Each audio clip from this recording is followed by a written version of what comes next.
ditanduri apik-apik nek ora diopeni dadi alas gungliwang-liwung taname saya entek kuru mergone ora diopeni. Kera ekor panjang itu sekarang yang menjadi tantangan untuk khususnya petani di sini gitu. Kadang ada orang yang mungkin main memetik atau dibawa pulang begitu, ya kita cuman kasih saran. Jadi dianjurkan karena tidak boleh dibawa pulang gitu.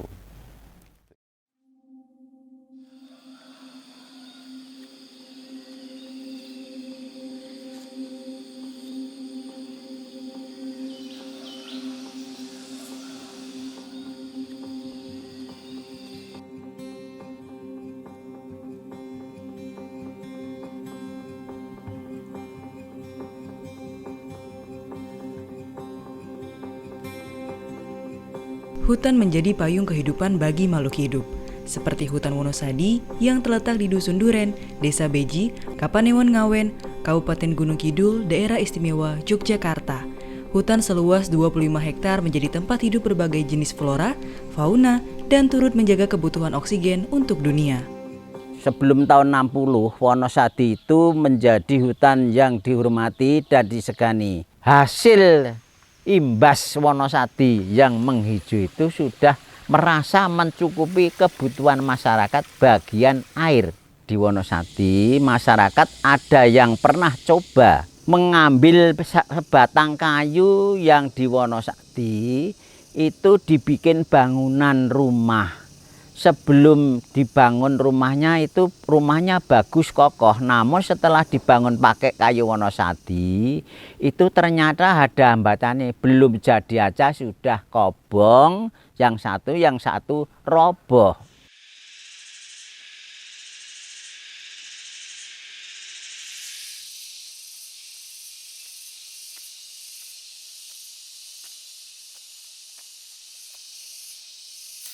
Jadi di hutan Wonosadi ini banyak pohon-pohon yang berada di hutan sepertinya asem, jati, mauni, kemudian ada pohon duet, beringin, dan yang lainnya. Masih banyak lagi Mbak itu jenisnya. Dari penelitian UGM memang sepertinya di sini tuh ada kera, ular, terus biawak, harimau pun ada. Tapi itu tidak mesti bisa kita lihat sehari-hari. Nah, yang jelas di sini burung itu banyak sekali. Terus kalau kera ekor panjang itu sekarang yang menjadi tantangan untuk khususnya petani di sini gitu. Di Wonosadi itu ada sebuah petilasan namanya Lembah Ngenuman, dan di Lembah Ngenuman itu merupakan titik tengah hutan Wonosadi. Nah, di situ banyak tanaman bahkan yang ratusan tahun masih ada di situ, yaitu 4 pohon asem yang berada di situ, yang itu udah umurnya udah ratusan tahun. Artinya hutan yang tidak boleh ditebang ataupun dirusak tanamannya seperti itu. Ada getahnya Bu? Ini? Ada. Jadi kalau tantangannya kalau sekarang ini bagaimana yang utama tadi untuk regenerasi, terus yang kedua tentang hewan tadi ya Mbak, terus yang ketiga bagaimana Wonosadi ini tetap terjaga tentang adat dan budayanya seperti itu.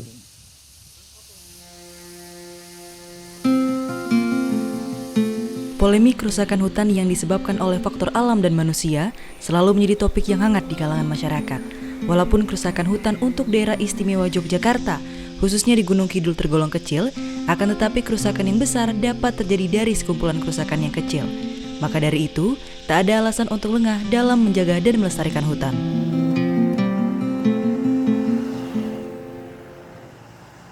Sifatnya hutan di Gunung Kidul itu, daerah Kapur hutannya kayu jati.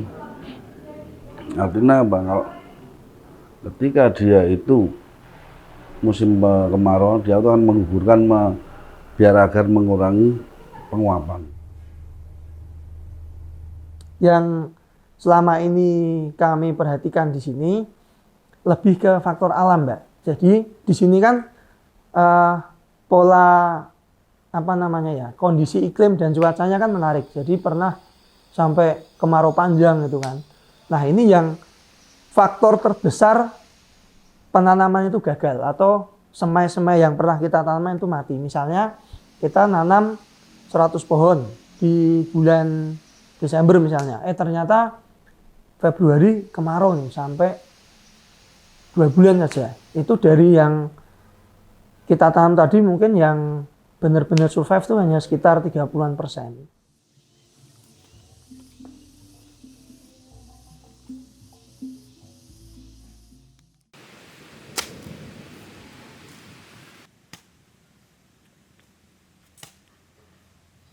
Di waktu itu di Gunung Kidul dilanda peceklek atau krisis pangan. Di waktu tahun 62, 63 itu disebut tahun pekatul. Dilanda Gunung Kidul dilanda pekatul.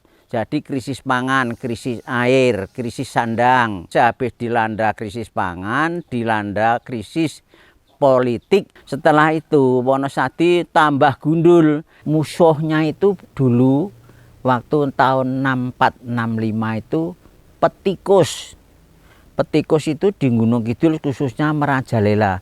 Jadi seandainya petani ini cuma punya bibit puhung. Bibit puhung itu sore ditanam, malamnya sudah digotongi sama tikus.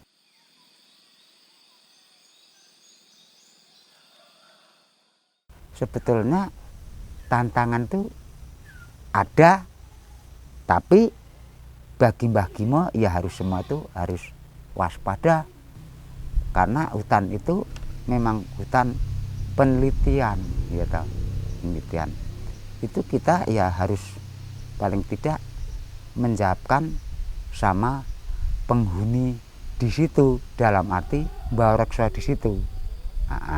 Ya tujuannya supaya yang toh penelitian maupun apa yang diharapkan maupun yang akan dijalankan si peminat itu, satu biar sukses dan keduanya jangan sampai ada apa-apa.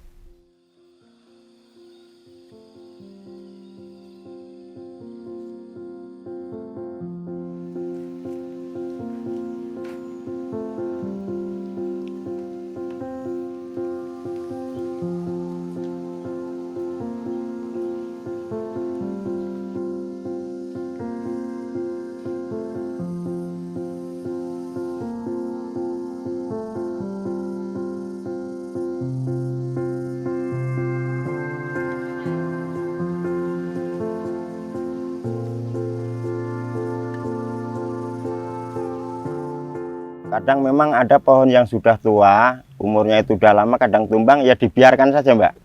Biarin gapuk di situ. Nggak dimanfaatkan lah, karena biasanya yang tumbang kan gede. Lagi pula untuk bangunan juga nggak bisa, karena hutannya hutan adat sakrar. Kalau misalnya tanaman yang buah-buahan, kita cabutin rumputnya bawahnya. Itu kalau untuk buah-buahan. Kadang kalau misalnya ada anggaran dari Dinas Pemupukan, dianjurkan pemupukan, ya kita pupuk untuk buah-buahan. Terus kalau untuk obat-obatan, biasanya kalau obat-obatan itu cenderung sensitif. Jadi cuma diblok, dijadiin satu, nggak liar. Kalau untuk buah-buahan bisa dicampur dengan tumbuhan yang lain. Cuman kalau untuk tumbuhan yang gede-gede, nggak ada penyiangan karena dia udah gede. Udah menang kalau nyari makanannya itu. Untuk patroli, biasanya itu kita ngelihat keadaan aja Mbak.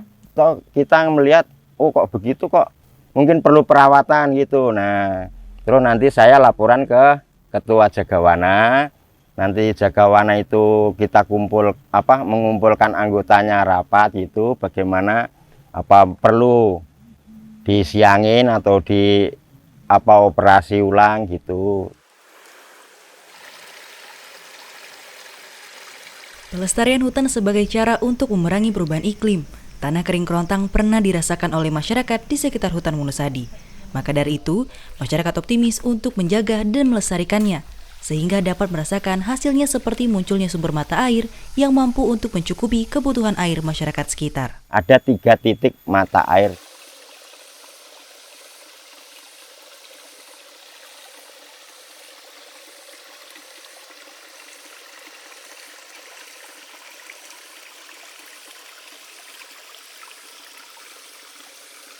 Tapi intinya semuanya itu mata air Wonosadi itu bagus, bisa dimanfaatkan untuk kehidupan ya untuk minum, untuk apalah, untuk keluarga toh.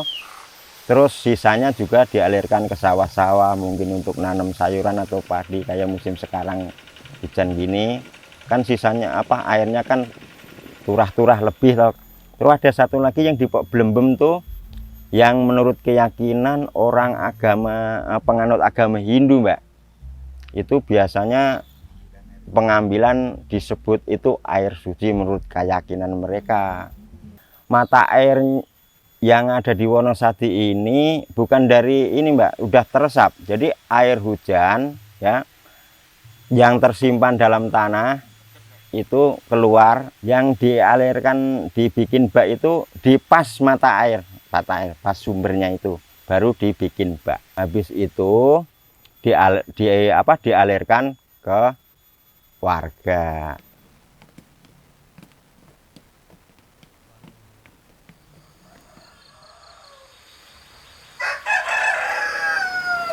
Kearifan lokal hadir seperti akar yang kuat dan menjalar, membawa pesan leluhur yang terus dihormati dari generasi ke generasi.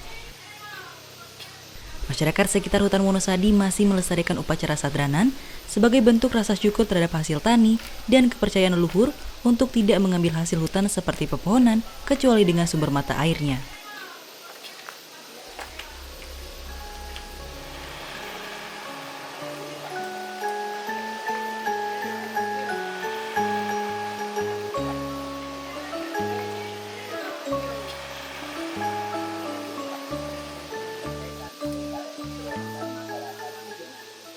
Ingkang panjenengan monggo sami panjenengan sanipun ya Allah subhanahu wa ta'ala lan pepunden iki tansah kejaban ampun wonten dipun tansah manjur keselamatan kabeh salam pun ingkang kan monggo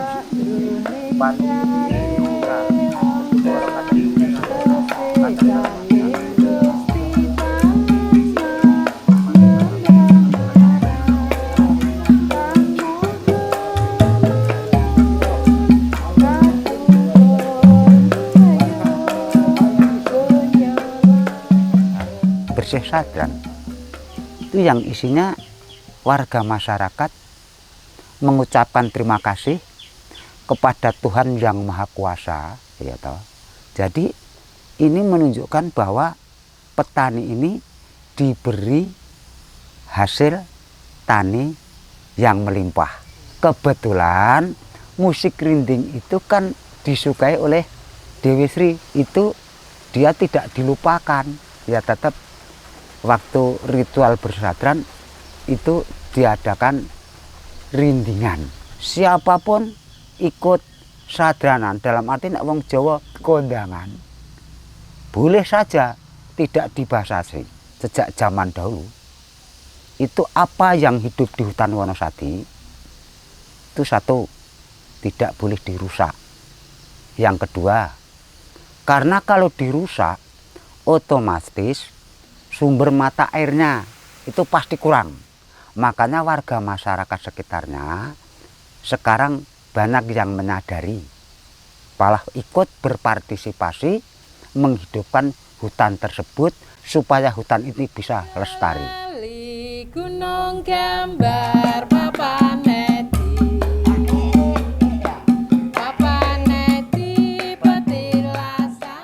Perjuangan hutan Wonosadi seperti matahari yang terbenam dengan kisah kegundulannya dan terbit kembali dengan penghijauan serta hasil yang melimpah.